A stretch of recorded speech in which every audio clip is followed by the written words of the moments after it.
خانه دوست کجاست؟ خانه دوست کجاست؟ در فلق بود که پرسید سوار. آسمان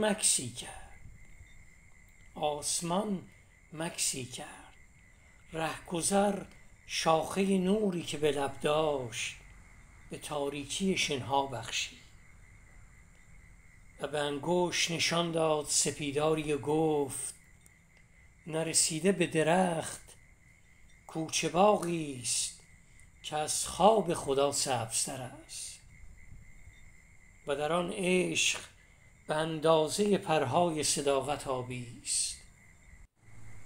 می روی تا ته آن کوچه که از پشت بلوغ سر به در می آرد، پس به سمت گل تنهایی می پیچی.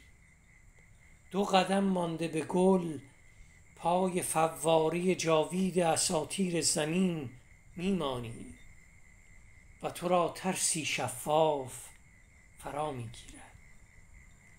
در صمیمیت سیال فضا خشخشی می شنوی. کودکی می بینی رفته از کاج بلندی بالا، جوجه بر می دارد از لانه نور و از او می پرسی خانه دوست کجاست؟